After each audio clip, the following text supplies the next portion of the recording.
హల్లెలూయా. దేవునిలో మనము కొన్ని వాక్యాలను మనం చూస్తాం ఈ సమయంలో. నిన్నటి రోజు మనం కొన్ని నేర్చుకున్నాం. యేసయ్య జన్మదినంలో ఏమో చెప్పండి కొంచెం. నిన్న చెప్పుకునేవి నక్షత్రము వలె మనం అనేకులను యేసయ్య దగ్గరికి నడిపించాలి కదా, అంతేనా కదా? రెండు మాటలే నిన్న మనం చెప్పుకున్నది. ఒకటి, నక్షత్రం లాగా దేవుని దగ్గరికి అనేకులను దారి చూపించాలి మనం. రెండు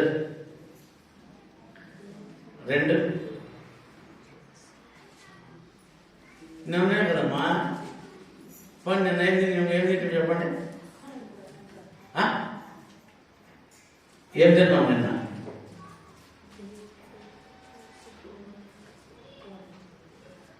హరి ప్రభా, ఏమా అమ్మా, నిన్న మనం నేర్చుకున్నది రెండు మాటలు. ఏం నేర్చుకున్నాం?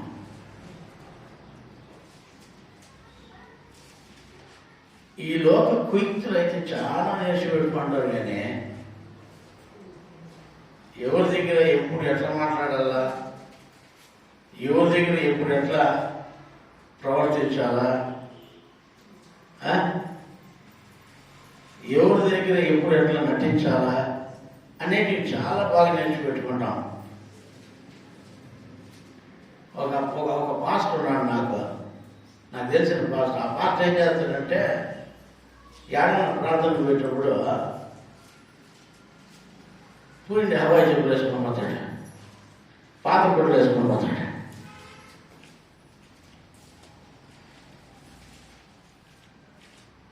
ఆయనకు డబ్బులు మస్తు ఉన్నాయి, దేవుడు మంచిగా ఇచ్చాడు. నేను ఒక రోజు అడిగాను, ఎందుకయ్యా ఇట్లా వేసుకొని పోతామని. మనము ఉండే వల్ల కనపడకూడదు బ్రదర్. ఏమిటంటే విశ్వాసంకు కానుకలు ఇచ్చే వాళ్ళు విశ్వాసం ఉండే వల్ల కనిపిస్తే ఏమి ఇయ్యరంట.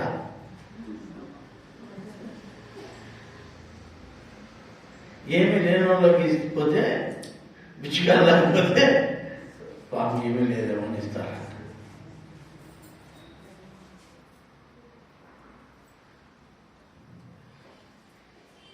మా దగ్గర అయితే ఇప్పుడు పోయి నా బ్యాంక్లో చూసుకుని మీరు, నా బ్యాంక్ బ్యాలెన్స్ బిల్లు ఉంటాయి.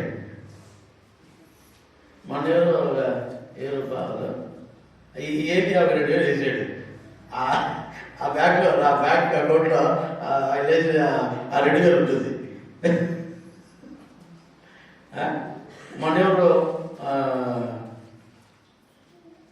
ఇంకెవరు వేసారు డబ్బులు 1,000 రూపాయలేమో. అవి తప్ప ఇంకేముండవు. ఇంక 2 రోజులు పోతే అప్పుడు ఉండదు. ఏదైనా ఎవరికో ఒక ట్రాన్స్ఫర్ చేస్తాడు. అవి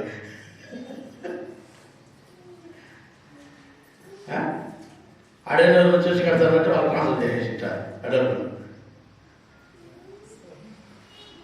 మా దగ్గర బ్యాంక్ బ్యాలెన్స్ ఉండవు, కానీ షూటింగ్ కొట్టేసుకొని పోతాను నేను. ఓయమ్మా, సార్ దగ్గర శ్రమ ఉందేమో.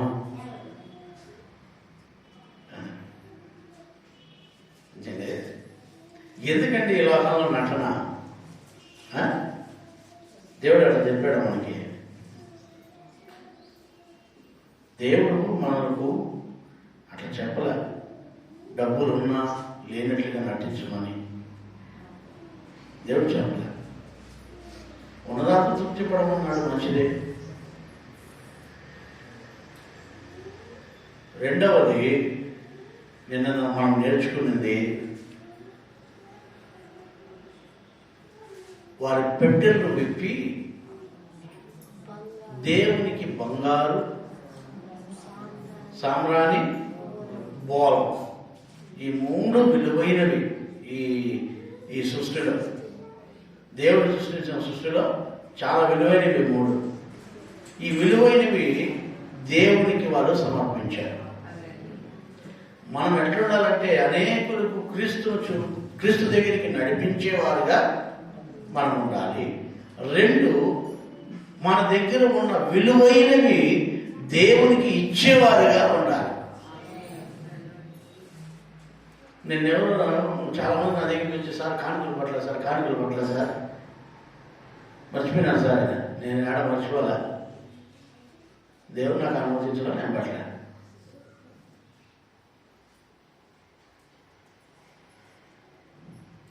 దేవుడు నాకు అనుమతించడం నేను పట్టలే, అంతే. దేవుడు నాకు చెప్పలే.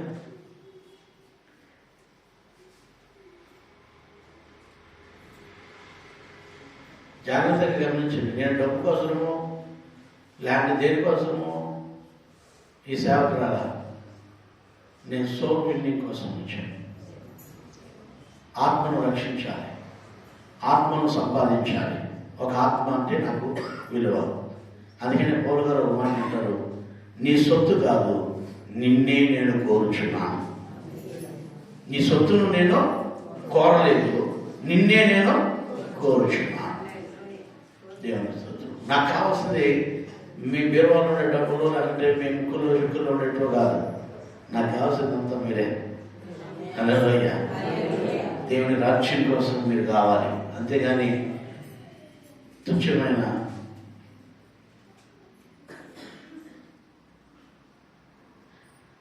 ఈ రాత్రి అర్ధరాత్రి రేపు 10 గంటల లోపల మీరు 2,000 రూపాయలు బ్యాంకులో హ్యాండ్ ఓవర్ చేయకపోతే రద్దు చేస్తున్నామో అన్నారు అనుకోండి. 10 గంటల పైన ఆ 2,000 రూపాయలు ఉన్నట్టు మొహం తుడుచుకునేదానికి పనికిరాదు. మొహం తుడుచుకునేదానికి కూడా పనికిరాదు. వాటి కోసం మేము ప్రాకులాడము, మాకు అవసరం లేదు. మా పోషణ ఆధారం, అన్ని రకముల ఆధారము ఆయనే. హల్లెలూయా, హల్లెలూయా. ఇక్కడ వాక్యం చెప్తుంది, వారు ఆ నక్షత్రమును చూసి అత్యానంద భరితులై ఇంటిలోనికి వచ్చి తల్లి అయిన మరియను ఆ శిశువును చూచి సాగిలపడి ఆయనను పూజించి చూడండి. వాళ్ళు ఏం చేశారు? 1 అత్యానంద భరితులయ్యారు. నువ్వు ఒకరికి దారి చూపిస్తే వాళ్ళు సంతోషపడతారు. 2వది, నువ్వు వాళ్ళని దేవుని దగ్గర నడిపిస్తే వాళ్ళు దేవుణ్ణి పూజిస్తారు. వాళ్ళ జీవితం, విలువైన జీవితాన్ని దేవునికి సమర్పిస్తారు. హల్లెలూయా, హల్లెలూయా, హల్లెలూయా. ఈ విలువైన జీవితాన్ని సమర్పించాలి. కానీ రేపో మా రద్దు అయిపోయే నోట్లు సమర్పిస్తే ఏం పెద్ద విలువేమీ లేదు. మీకు ఇంకో విషయం తెలుసునా? బంగారు వీధుల్లో పారేసే రోజు వస్తూ ఉంది. బంగారు వీధుల్లో పారేసే రోజు వస్తూ ఉంది. నా చిన్న కొడుకు అప్పుడు 2nd స్టాండర్డ్ అనుకుంటాను. నేను అబ్బాయి 2nd స్టాండర్డ్ 1st స్టాండర్డ్ అనుకున్నా, నీకు గుర్తులేదు. 1st 2nd అంతే. నేను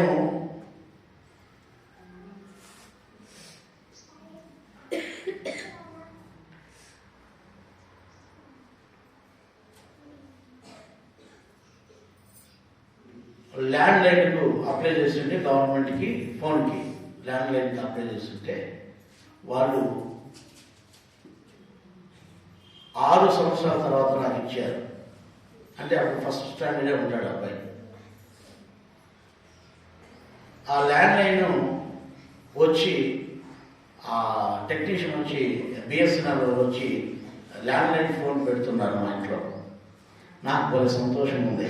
ఎందుకంటే ల్యాండ్ లైన్ 6 ఏళ్ళకి ఇచ్చారు. నాయన అప్లై చేసుకుని డబ్బు కట్టిన 6 ఏళ్ళకు నాకు ల్యాండ్ లైన్ వస్తుంది.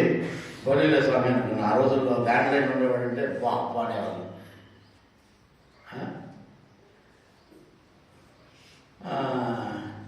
ల్యాండ్ లైన్ ఆల్రెడీకి ఇచ్చారంటే వాళ్ళు బిగిస్తా ఉన్నారు.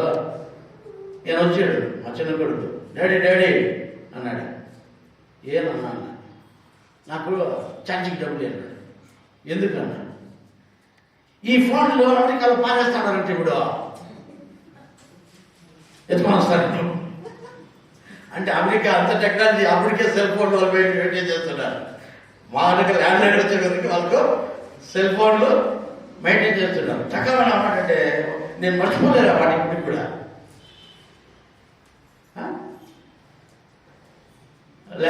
నాకు ల్యాండ్లో నేను వచ్చేసరికి అమెరికాలో అవన్నీ పారేసారు వాళ్ళు. అవసరం లేదు ఇంకా అయిపోయింది. అలాంటి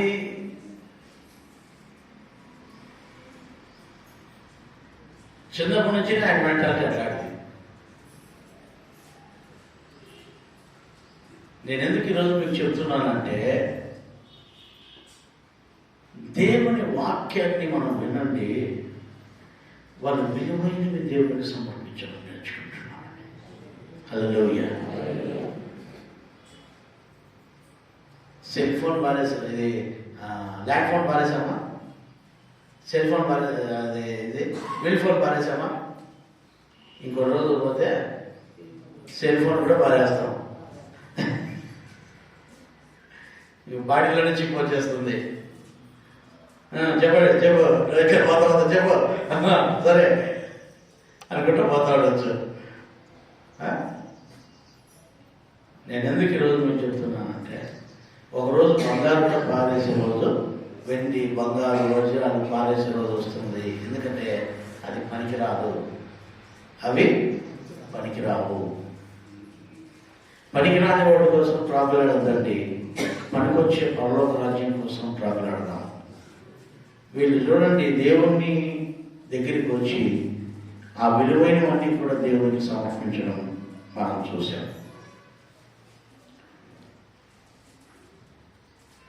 విలువైనవి సమర్పించారంటే ఆ విలువైనవి ఎందుకు సమర్పిస్తారో ఒకసారి ఆలోచించాలి మీరు. చెప్పండి. ఆ విలువైనవి మీరు ఎందుకు సమర్పించారు? ఒక ఆయన నా దగ్గరికి వచ్చాడు, కొత్త స్కూటర్ ఎత్తుకొని వచ్చాడు. అన్న ఎంత పడిందో అన్న ఈ స్కూటర్ అన్న? 1,00,000 అన్న. అంటే 1,00,000 అన్నాడు.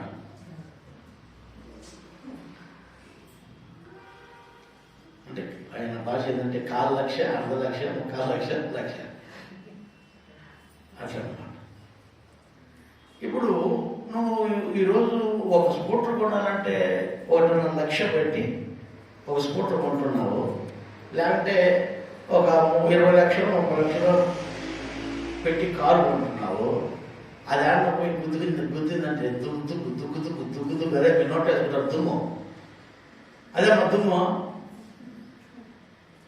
ఆ దుమ్ములా అయిపోతుంది. అది ఇంత విలువైన డబ్బులు 20 లక్షలు 30 లక్షలు పెట్టి ఆ కారు కొంటే 3 రోజులుగా దుగ్గు అయిపోతుంది. మన తూకానికి వేస్తే ఎంత ఇస్తారయ్యా? కేజీ 6 రూపాయలు 7 రూపాయలు మినిమం. ఇప్పుడు ప్లాస్టిక్ వేరే రేటు, ప్లాస్టిక్ వేరే చేస్తారు, ఈయన వేరే రేటు చేస్తారు. అది వస్తుంది మీ డబ్బులు. మీరు ఎందుకు ఇంత డబ్బు పెట్టి దాన్ని కొంటున్నారంటే, దీనికంటే అది విలువైంది నాకు. ఈ 20 లక్షల కంటే అది విలువైంది కాబట్టి ఆ 20 లక్షలు కూడా పెట్టి దాన్ని పెట్టి కొని మనం ఇంటి దగ్గర పెట్టుకుంటున్నాం. ఇప్పుడు వీళ్ళు జ్ఞానులు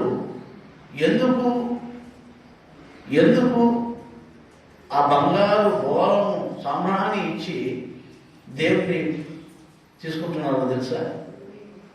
వీటికి అన్నిటికంటే విలువైన వాడు ఆయన. హల్లెలూయా. మన తెలుగులో సామెత ఉంది ఏంటంటే, 10 రూపాయలు ఇచ్చి చెడ్డ సవాసాన్ని తెచ్చిపెట్టుకోవాలంట, 10 రూపాయలు ఇచ్చి మంచి సవాసాన్ని కొనుక్కోవాలంట. మీరు ఇది ఫాలో అవ్వండి ఖచ్చితంగా. 10 రూపాయలు పోయినా పర్వాలే, చెడ్డోడు పోవాలి మన దగ్గర నుంచి. 10 రూపాయలు పోయినా పర్వాలే, మంచోడు రావాలి మన దగ్గరికి. హల్లెలూయా. ఇది నేర్చుకోండి ఫస్ట్. మీ జీవితాలు బాగుపడతారు, మీ బిడ్డలు బాగుపడతారు. ఇది నేర్చుకోకపోతే సీరియల్స్ అంతా మీరు పుచ్చిపోయిన వంకాయ తెచ్చుకున్నట్టు ఉంటుంది మీ జీవితం. ఇక్కడ వాక్యం చూడండి. వీళ్ళు విలువైనవన్నీ దేవునికి ఇచ్చి, ఈ విలువైనవన్నీ కూడా వాళ్ళకి విలువగా కనిపించలేదండి. యేసయ్యే విలువైన వాడని గ్రహిస్తున్నారు. తమ్ములకు దేవుడు సిద్ధమా? యేసయ్య ఎప్పుడు విలువైన వాడని నువ్వు గ్రహిస్తావో అప్పుడే విలువైన వాడిని ఆయనకి అప్పచెప్తావు. ఎదుటివాడి విలువైన వాడని నువ్వు గ్రహిస్తే, ఎదుటి వాళ్ళు విలువైన వారని గ్రహిస్తే నువ్వేం చేస్తావు తెలుసా? మన సర్పంచ్ గారిని పిలిచాము, వాళ్ళను గౌరవించి పంపించాము. ఎందుకు చెప్పండి? గెలిచినప్పుడు వాళ్ళని పిలిపించాము, వాళ్ళని గౌరవించి శాలువా కప్పి పంపించాము. ఎందుకు చెప్పండి? మన గ్రామానికి వాళ్ళు విలువైన వారని. అంతేనా? అంతేనా? నిన్నటి రోజు మన గ్రామంలో మున్సిపాలిటీలో పనిచేసే వాళ్ళందరినీ పిలిచి పట్టలు ఇచ్చి పంపించాము. ఎందుకో తెలుసా? వాళ్ళు కూడా మనకు సేవ చేస్తున్నారని, వాళ్ళు కూడా విలువైన వాళ్ళని శుభ్రపరుస్తున్నారు. మనకి ఏ రోగం రానికుండా చేసేది వాళ్ళే. హల్లెలూయా, హల్లెలూయా. మనం కాలుష్యంలో ఇరుక్కుపోకుండా మనం అనేక రోగాల పాలు కాకుండా చేసేది వాళ్ళే. అందుకనే వాళ్ళని పిలిచి ఈ సంవత్సరం మన కొత్త గ్రామం కాబట్టి గ్రామంలో పనిచేసే వాళ్ళందరినీ కూడా పిలిచి వాళ్ళకు కూడా వస్త్రాలు ఇచ్చాం. ఈరోజు దేవుడు వాక్యం వింటున్న దేవునికి ప్రియమైన వాళ్ళరా, నువ్వు నీ దగ్గర ఉన్నదే విలువ అనుకుంటుంటే మోసపోతావు. నీ దగ్గర ఉన్నది ఇది విలువైంది, దీన్ని దాచిపెట్టుకుంటే చాలు మన జీవితాన్ని అనుకుంటే విలువైనవి పోగొట్టుకుంటాం. హల్లెలూయా.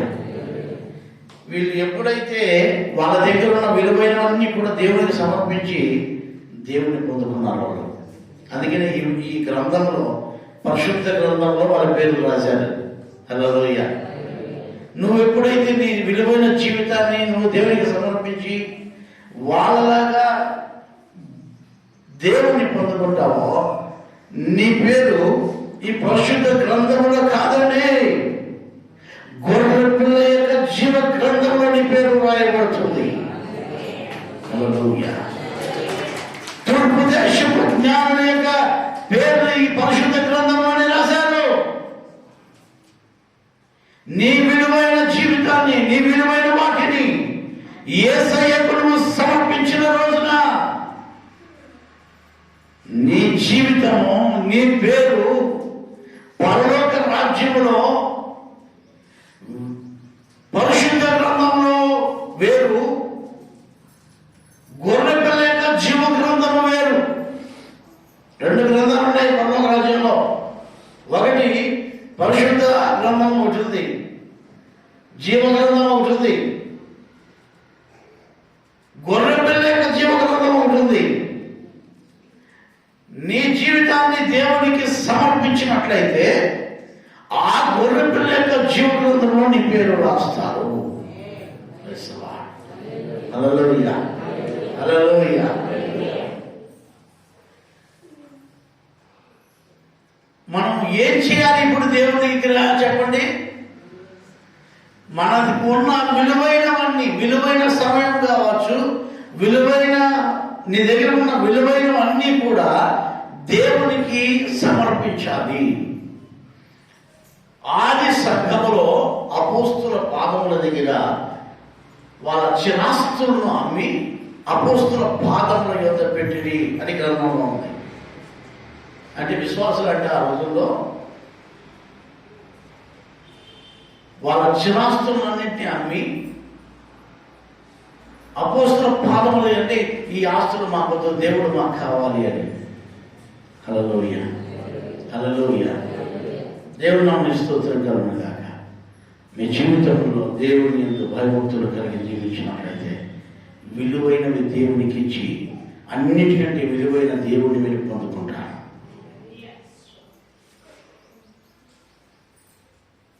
అన్నిటికంటే విలువైనది దేవుడు, యేసు స్వామి.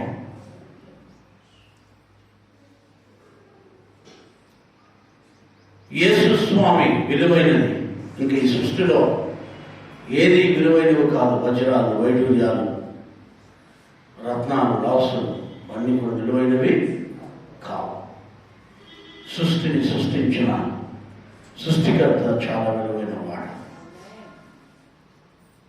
ఈ జ్ఞానులు వారి దగ్గర ఉన్న విలువైనవన్నీ కూడా, వారి విలువైన సమయాన్ని, జ్ఞానుల యొక్క సమయం చాలా విలువైంది అయినా కూడా వాళ్ళు ఆ జ్ఞానులు ఆ విలువైన సమయాన్ని, విలువైన జీవితాలను, విలువైనవన్నీ కూడా దేవునికి ఇచ్చి దేవుణ్ణి పొందుకుంటున్నారు.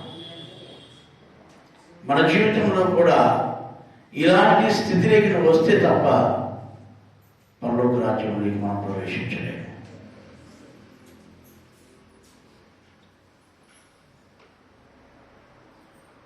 తుచ్చమైన ఈ లోకాన్ని, అందుకనే మోషే అంటాడు, అల్పభోగ సుఖభోగములు అనుభవించుట కంటే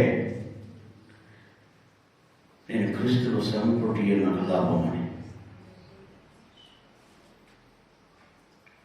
మన జీవితంలో ఈ లోకంలో ఉన్నవన్నీ మనం కాదనుకుని దేవుడికి అవి సమర్పించి మనం దేవుణ్ణి పొందుకోగలిగిన రోజున ఖచ్చితంగా నువ్వు ఏం చేసిన దానికి ఏం చేసిన వాడు అయిపోతుంది తెలుసా? 10 రూపాయలు ఇచ్చి మంచి సహవాసాన్ని కొనుక్కున్నట్లు అయిపోతాం. 10 రూపాయలు ఇచ్చి మంచి సహవాసాన్ని కొనుక్కోవాలి. మనం మంచి సహవాసం కావాలి. మనకి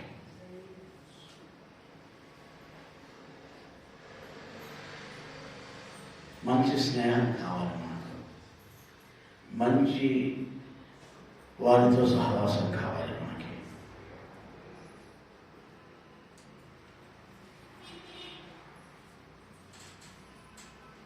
మంచివారితో సహవాసం చేసేది, మంచివారితో సహవాసం చేయాలి. మంచివారు, మంచిగా ఉండాలి. మంచి అనేది చాలా ఇంపార్టెంట్. ఇక్కడ వాక్యం చెబుతుంది, ఎప్పుడైతే వాళ్ళు దేవుని విలువైనవన్నీ ఇచ్చి కొనుక్కున్నారో వాళ్ళకు ఒక అద్భుతం జరుగుతుంది. అక్కడ ఒక అద్భుతం జరుగుతుంది. అక్కడ ఏం అద్భుతం జరిగిందో వాళ్ళ జీవితంలో మీరే చూడండి. చదవండి మాటని. తమ పెట్టెలు విప్పి బంగారమును, సాంబ్రాణి, బోళమును కానుకలుగా ఆయనకు సమర్పించి తరువాత హేరోదునందుకు వెళ్ళవద్దని స్వప్నమందు దేవుని చేత బోధింపబడిన వారై, ఎప్పుడైతే వారి దగ్గర ఉన్న విలువైనవన్నీ దేవునికి సమర్పించి దేవుని పొందుకున్నారో వాళ్ళు, ఆ రాత్రి స్వప్నం ఉందంట, దేవుడే వాళ్ళకు బోధిస్తానంట, ఆయన మీరు హేరోదు దగ్గరికి వెళ్ళొద్దండి. ఏంటంట చెప్పండి, చెప్పండి. హేరోదు దగ్గరికి వెళ్ళొద్దండి. హేరోదు ఆల్రెడీ వాళ్ళకి చెప్పి పంపించాడు. ఏమని చెప్పి పంపించాడంటే, మీరు వెళ్ళి ఆ యేసును కనుగొని పూజించి మళ్ళీ వచ్చి నాకు చెప్పండి, నేను కూడా పోయి ఆయన్ని పూజిస్తాను అని చెప్పాడు. చెప్పాడా లేదా? నేను కూడా పోయి ఆయన్ను పూజిస్తాను, మీరు వెళ్ళి ఆయన కనుగొని. ఎందుకంటే మీ చేతనే అవుతుంది, ఇంకా మా దేశంలో ఏ బట్టల చేత కాదు ఆయన కనుగొనేది. మీరు జ్ఞానులు కాబట్టి, జ్ఞానాన్ని కలిగిన వాడు తన ఇల్లు కట్టుకున్నాను, 3 నాళ్ళు తన ఇల్లు తన చేతులతో ఓడబెరుకున్నని వాక్యం ఉంది. నా ఆఫీసులో కూడా ఆ వాక్యం పెట్టాను. ఆశీను మాట అనేది ఆ వర్డ్ చదివి, అంకుల్ ఇక్కడ మంచి వర్డ్ రాశారు ఇక్కడ. ఆయన జ్ఞానవంతురాలు తన ఇల్లు కట్టుకొను, 3 రాళ్ళు తన ఇల్లు తన చేతులతో కూడా పెరుక్కొను.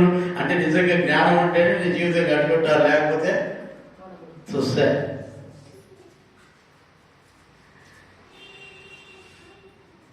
నేను రాత్రి చెప్తున్నాడు అబ్బాయి ఆ మాట చెప్పినప్పుడు నేను దేవుని స్తుతించాను, చాలా సంతోషం అని. అక్కడ ప్లేట్ పెట్టాను నేను, అక్కడ బోర్డు ఆ మాట వాక్యాన్ని గొడవ. జ్ఞానం ఉంటేనే కట్టుకుంటారు, లేకపోతే కట్టుకోలేదు. వీళ్ళు జ్ఞానులే. ఇంకా హేరోదు కలిపోయింది, అజ్ఞానమే నన్ను, అజ్ఞానమే నాకు, ఆ మహానుభావుడు ఆడ కనిపిస్తాడు వీళ్ళకి తప్ప. కాబట్టి నాయన మీరు పోయి చెప్పండి ఆ గుడి కూర్చోని అని చెప్తే నేను పోయి పూజించేస్తాను అన్నాడు. పూజిస్తాడా? చంపేస్తాడు. వీడు పూజించేవాడా? వీడు చంపేసేవాడు. వీళ్ళు జ్ఞానులే, అజ్ఞాని యొక్క బుద్ధి తెలియని జ్ఞానులు. వీళ్ళు పూజ చెప్తారా? అయ్యా పలాని వీధిలో ఉన్నాడు, పలాని గ్రామంలో ఉన్నాడు, పలాని ఇంట్లో ఉన్నాడు అని చెప్తాడా? వాళ్ళ తలకాయ ఫస్ట్ నరికేస్తాడు. వాళ్ళ తలకాయలు ఫస్ట్ నరకంటాడు. మళ్ళా పోయి అక్కడ అంగలార్పుడు సృష్టించాడు యేసయ్య కనపడం దానికి. పిల్లలందరినీ చంపేశాడు కదా, చిన్నపిల్లలందరినీ చంపించేశాడు. బెత్లెహేములో యూదా ప్రాంతం అంతా ఉన్న ఆ చిన్నపిల్లలందరినీ చంపేశాడు. యేసయ్య అన్ని తెలిసిన ఎరిగినవాడు కాబట్టి ఐగుప్తుకి వెళ్ళిపోయాడు. ఈ జ్ఞానం ఏమైందో ఆయన పోయింటే, ఆయన చెప్పినట్లు పోయింటే వీళ్ళ జ్ఞానం ఉంది కానీ ఎదుటి వారి యొక్క కుయుక్తులు ఎరిగిన వారు కాదు. ఏది అది ఇది కనుక్కునేదానికి, అది ఇది తెలుసుకునేదానికి వాళ్ళ జ్ఞానం ఉంది. కానీ రాజు ఏ ఉద్దేశంతో మీరు కనుక్కొని పూజించి తిరిగి నా దగ్గరికి వచ్చి చెప్పండి నేను పోయి పూజిస్తానని ఆ మాటలో ఉన్న మర్మము ఎరిగిన వారు కాదు. కొంతమంది కుయుక్తిగా మాట్లాడతారు. అంతా నాకే తెలుసు, నాకంటే మించిన జ్ఞానులు లేరు, నేను పండిపోయిన ఇట్లా ఎంతమందిని చూసింటాను అని వాళ్ళు మనసులో అనుకొని ఎదుటి వాళ్ళతో కుయుక్తిగా మాట్లాడి మేనేజ్ చేయాలని చూస్తారు. ఎదుటి వారి పక్షాన దేవుడు ఉన్నాడు అనుకోండి, మీ కుయుక్తును బయలుపరిచే దేవుడు ఈయన. ఆమేన్. మీ కుయుక్తులను బయలుపరిచే దేవుడు ఈయన. ఈ జ్ఞానులైతే ఏమనిపోయారు? ఏ రోజు చెప్పిన మాటకి రాజు కదండి, రాజు ఆజ్ఞాపించాడు కదా, రాజు మనం లోపడాలి కదా, రాజు చెప్పినట్టు వినాలి కదా, రాజు ఏం చెడ్డ చెప్పలేదు కదా, మనం పూజిస్తే ఆయన పోయి పూజిస్తానన్నాడు కదా అని. కానీ ఏ రోజు ఆ మాట చెప్పలేదు. అట్లా కాదు ఆయన ఉద్దేశం, ఆ రాజును చంపేయాలని. యూదా బెత్లెహేములో పుట్టిన రాజును చంపేయాలనే ఉద్దేశం.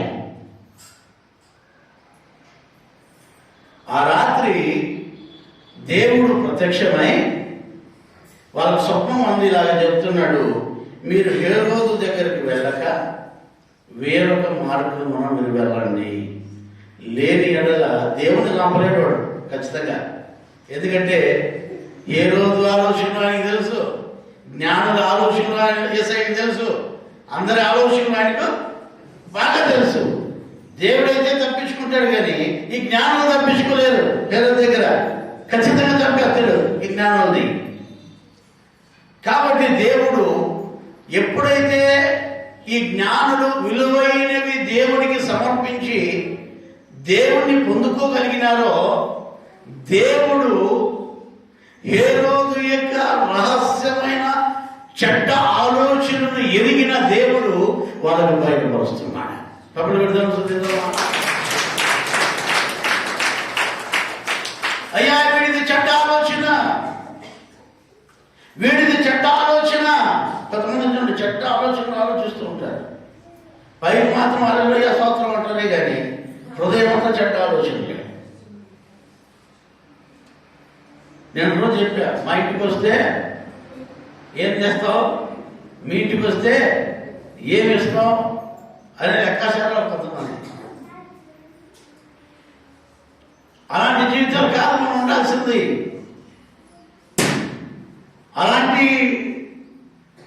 అలాగే కాదు, మనము దేవుని కోసం విలువైనవి దేవునికి సమర్పించి, విలువైనవి దేవుని కోసం మనం ఖర్చు చేసి, అన్నిటికన్నా విలువైన దేవుని మనం పొందుకోవాలండి. హల్లెలూయా, హల్లెలూయా. అన్నిటికైనా విలువైన దేవుడిని నువ్వు పొందుకోగలిగితే ఏ రోజు అనే మరణంలో నుంచి నువ్వు తప్పింపబడతావు. కరోనా నుంచి నువ్వు తప్పించబడతావు. ఇప్పుడేదో రోగం అంటది. ఏం రోగమే? ఉమిక ఏదో కానులే, ఒక కాను, ఈ కాను ఆ కాను. ఇప్పుడంతా కరోనా వచ్చి పోయింది, ఇప్పుడు ఈ కాను వచ్చింది. కరోనా అనేది ఈ కరోనా అనేది కరోనా లేకుండా అందరినీ ఊడ్చుకొని వెళ్ళిపోయింది. సునామీ వచ్చినట్టు వచ్చి ఇంక ఇది వచ్చింది. ఏం చేస్తుందో తెలియదు. చూడాలి, మనం వేచి చూడాలి. అది కరోనా వచ్చినప్పుడు ముట్టుకోకుండా చేసి గుంతలో చేసే కుక్కలో ఇది వచ్చింది. ఈసారి ఏం జరుగుతుందో తెలియదు.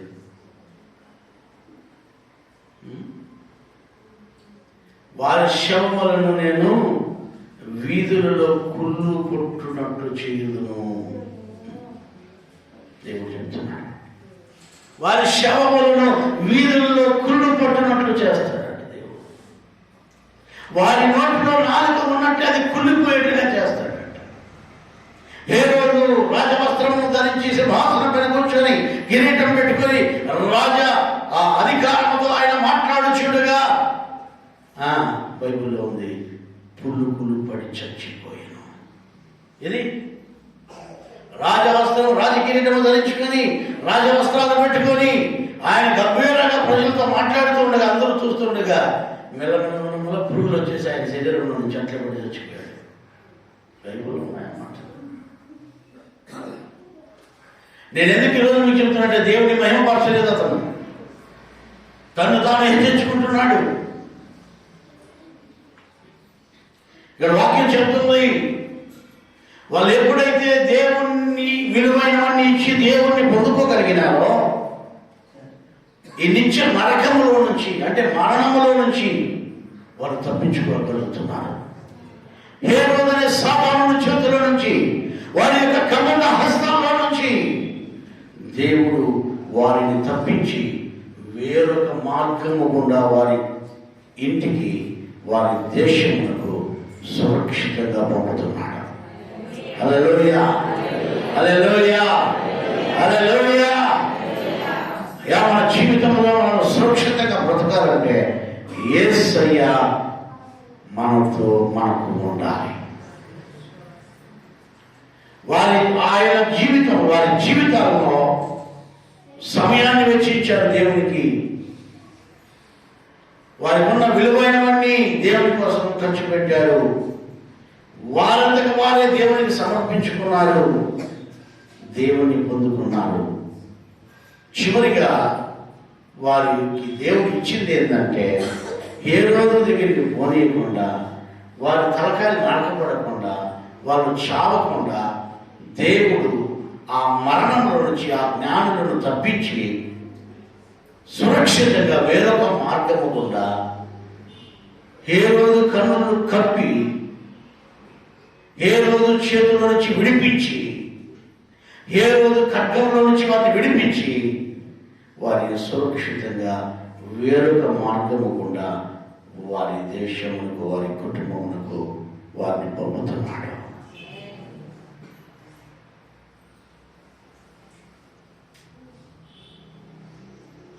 యాకోబు బయలుదేరాడు.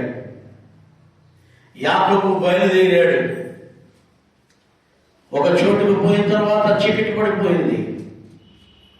ఒక రాయి తీసుకున్నాడు, తల కింద పెట్టుకున్నాడు, పడుకున్నాడు. చీకటిలో కొంతసేపు అయిన తర్వాత ఒక పెద్ద నిచ్చెన కనపడింది ఆయనకి. అది భూమిపై నుంచి ఆకాశానికి వేయబడిందంట. ఆ నిచ్చెన నుంచి దేవదూతలు పైకి కిందికి రావడము, మళ్ళా పైకి పోవడం, మళ్ళా కిందికి రావడం, మళ్ళీ పైకి పోవడం యాకోబు చూశాడు.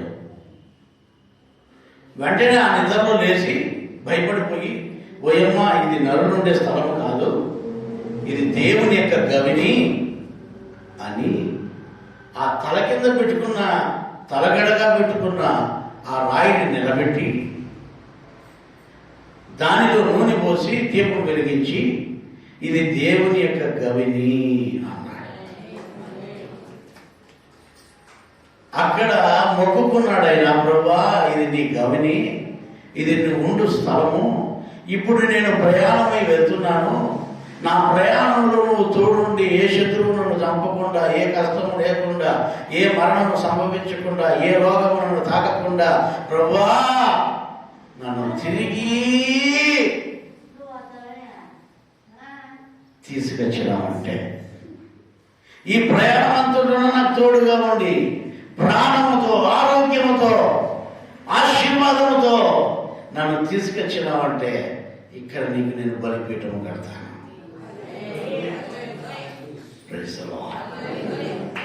నీవు నాకు తోడుగా ఉండి ప్రభువా నువ్వు నన్ను మళ్ళీ జీవముతో తీసుకొస్తే నేను ఈ చోటులో నీకు బలిపీఠము కడతాను. దేవుడికి పోయాడు, 2 పనివారితో వచ్చాడు, అక్కడ బలిపీఠము కట్టాడు. హల్లెలూయా. గొప్ప ఆస్తిపరుడు వచ్చాడు, ఒక్క చేతితో పోయి. జాగ్రత్తగా గమనించాలి దేవునికి ప్రేమైన వారారా. అక్కడే ఏడో చావాల్సింది, ఏదో రోగంలో చావాల్సింది, ఏదో చంపాల్సింది ఆయన్ని. దేవుని తోడు ఆయనకు ఉండింది. దేవుడిని పొందుకొని వెళ్ళాడు. ఈ జ్ఞానులు కూడా దేవునికి విలువైనవి ఎప్పుడైతే వారు సమర్పించారో ఆ జ్ఞానులకు దేవుడు తోడుగా ఉన్నాడు. అందుకనే వారిని మరణం తాకకుండా హేరోదు చేతుల నుంచి తప్పించి ఆ రాత్రి వారికి కనబడి, ఆ రాత్రి వారికి కళ ద్వారా దర్శించి వాళ్ళకు చెప్తున్నాడు, మీరు తిరిగి హేరోదు దగ్గరికి వెళ్ళొద్దండి. హల్లెలూయా. మీరు తిరిగి హేరోదు దగ్గరికి వెళ్ళొద్దండి. మీరు వెళితే వాడు చంపేస్తాడు. మీరు వెళితే తిరిగి మీ ఇంటికి వెళ్ళరు. మీరు వెళితే మీ భార్య బిడ్డల ముఖం చూడలేరు. తిరిగి మీరు వెళితే మీ స్వదేశానికి మీరు వెళ్ళలేరు. కాబట్టి మీరు వారి దగ్గరికి వెళ్ళొద్దండి. వేరొక మార్గం గుండా మీరు వెళ్ళండి. హల్లెలూయా. నా దేవునికి ప్రేమైన వాళ్ళ, మీరు ఎప్పుడైతే విలువైన మీ జీవితాన్ని, విలువైన మీ దగ్గర ఉన్న విలువైనవన్నీ కూడా దేవునికి సమర్పించి అన్నిటికంటే విలువైన దేవుడిని మీరు పొందుకుంటారో అప్పుడు మీకు దొరికేది ఏందో తెలుసా? ప్రాణం. Praise the Lord. హల్లెలూయా. అన్నీ సంపాదించుకొని ప్రాణం పోగొట్టుకుంటే ఏం ప్రయోజనం అండి? అన్నీ సంపాదించావు. ఒకడంట కొట్లు అంటే గోడౌన్స్ అని పెద్దలు చేశాడంట. ఆ గోడౌన్లంతా ధాన్యం నింపేశాడంట. ధాన్యం నింపేసి రాత్రి తాగి తిని కొనుక్కొని, నా ప్రాణమా తినము, త్రాగము, సుఖించము, నీకు కావలసినంత నేను సిద్ధం చేసి పెట్టాను అన్నాడంట. ఏదేతో ప్రాణంతో. దేవుడు అన్నాడంట, పిచ్చివాడ, ఈ రాత్రి నేను నిన్ను పిలుస్తున్నాను. నీ ధాన్యం ఏమవుతుంది? ఎవరు తింటారు? నువ్వు సంపాదించిన డబ్బు, నువ్వు సంపాదించిన బంగారు, నువ్వు సంపాదించినవన్నీ కూడా నువ్వు చూస్తావా? నీ సమయం అయిపోయింది. ఈ రాత్రి నువ్వు నా దగ్గరికి రావాలి అంటున్నాడు. ఏమైంది వాడి ధాన్యం? ఏమైంది వాడి గోడౌన్లో? ఏమైంది వాడి బ్యాంకు బ్యాలెన్స్లో? ఈరోజు దేవుని వాక్యం వింటున్న దేవునికి ప్రేమైన వాళ్ళ, నేను మీకు చెప్తున్నాను, మోసపోకుడి, దేవుడు వెక్కిరింపబడడం. మోసపోయేది మీరే, మోసపోయేది మనమే. దేవుడు మాత్రం వెక్కిరింపబడ్డు. యామారిస్తాంలే, ఏదో అనుకున్నాడు వీళ్ళను, వీరి నుండి జ్ఞానం ఏంది, జ్ఞానిదే కానీ నాకెంత జ్ఞానం ఉందో వీటికి తెలియదు. ఇదిగా మీరు పోండి, ఆ యేసయ్యను కనుగొనండి, ఆ రాజును కనుగొనండి, పూజించండి, నాకు వచ్చి చెప్పండి, నేను కూడా పూజిస్తాను. వీళ్ళు ఏమైపోయారు? వీళ్ళు ఏం చేశారు? వీడేవాడు కుయుక్తి కలిగిన నక్క చిత్తులు వేసేవాడు. ఒక మాట చెప్పాడంటే దాని వెనకాల ఎంతో ఉంటుంది, వెనకాల వాడి ఆలోచన.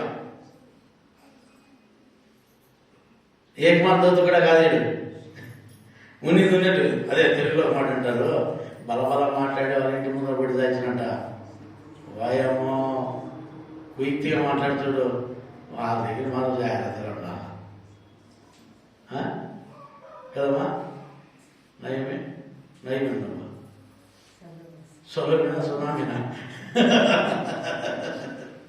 దేవుడి స్తోత్రం. మీరు చూడండి, నిజంగానే దేవుడు ఆయనకు ఒక మంచి కోడాలు ఇచ్చాడు. అది నాకు సంతోషం. బంగారం కోడాలు ఇచ్చాడు, మంచి బిడ్డ బిడ్డ. అందుకే బతుకుతాను, ల్యాండ్ అయిపోయింది.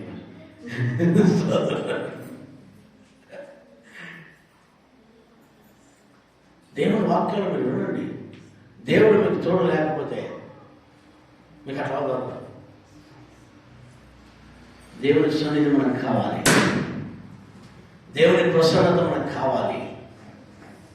ఈ జ్ఞానుల ప్రాణం దక్కింది అంటే కేవలం వాళ్ళు ఒక దేశాన్ని విడిచిపెట్టి ఆయన ఎత్తుకుంటూ వచ్చారు చూడండి, దేవుని ఎదుట సాగిలపడ్డారు చూడండి, అత్యానందంతో ఆయన పూజించారు చూడండి, వాళ్ళ దగ్గర ఉన్న విలువన్నీ దేవునికి ఇచ్చేశారు చూడండి. అవేనండి వాళ్ళకి సుఖాతంగా మారింది, వాళ్ళకి ఆశీర్వదకరంగా మారింది. దేవుడు వారి ప్రాణాలను కాపాడుతున్నాడు ఏ రోజు చేతిలో నుంచి. ఈ ఉదయ కాలంలో దేవుడు నీతో సూటిగా మాట్లాడుతున్నాడు. ఈ జ్ఞానులు చేసినట్లు నువ్వు చేయకపోతే నీ ప్రాణాన్ని నిత్య నరకంలో నుంచి నువ్వు తప్పించుకోలేవు. ఈ నిత్య నరకంలో నుంచి నీ ప్రాణమును కాపాడేది నేను ప్రకటిస్తున్న యేసుక్రీస్తు ప్రభువు వారు మాత్రమే. ఎప్పుడైతే ఈ జ్ఞానులు చేసినట్లు నువ్వు చేయగలిగిన రోజున జ్ఞానుల యొక్క ప్రాణములు ఏ రోజు చేతుల నుంచి కాపాడిన దేవుడు ఈరోజు నిత్య నరకంలో నుంచి కావచ్చు, రాబోతున్న తెగుళ్ళ నుంచి కావచ్చు, దేవుడు కాపాడేవాడు ఉంటున్నాడు. ఆయన మనల్ని ఆశీర్వదించే దేవుడై ఉంటున్నారు. ఆయన మనల్ని కాపాడకపోతే నిన్ను నువ్వు కాపాడుకోలేవు, నిన్ను ఎవరూ కాపాడలేరు. ఏ రోజు పొంచుకున్నాడమ్మా కయ్యూనుతో అంటున్నాడు దేవుడు, కయ్యూను కయ్యూను నీ వాకిట పాపము పొంచి ఉన్నది, జాగ్రత్త సుమే. స్తోత్రం ఆయన, నీ వాకిటలోనే అది పొంచుకోనుంది. దాంట్లో నుంచి కాపాడడానికి నా దేవుడు ఒక్కడే సమర్థుడు, యేసయ్య మాత్రమే. హల్లెలూయా హల్లెలూయా.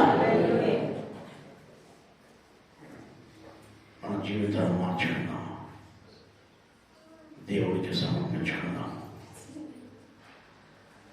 మనల్ని మనం కాపాడుకోవడానికి ఈ జ్ఞానులు చేసిన మొట్టమొదటిది దేవుణ్ణి వెతుక్కుంటూ రావడం, ఆ చుక్కను వెంబడించి రావడం, దేవుని దగ్గరికి వెళ్ళి సాగిలపడి వారికి ఉన్న విలువైనవన్నీ కూడా దేవునికి సమర్పించి దేవుణ్ణి పొందుకోవడం. దేవుణ్ణి వారు ఎప్పుడైతే పొందుకున్నారో మరణమా నీ ముళ్ళెక్కడ, మరణమా నీ విజయం ఎక్కడ అని మరణపు ముళ్ళు విరిచిన దేవుడు మనకు ఉన్నాడు. ప్రార్థన. సకలాశీర్వాదములకు కారణభూతుడైన మా యేసు స్వామి, ఈ చల్లటి ఉదయకాలం నుంచి కూడా ఇంతవరకు మీ కృప దయ మీ కనికరం మాకు ఇస్తున్న నాయన, ఈరోజు నాయన మీ కృపలో నాయన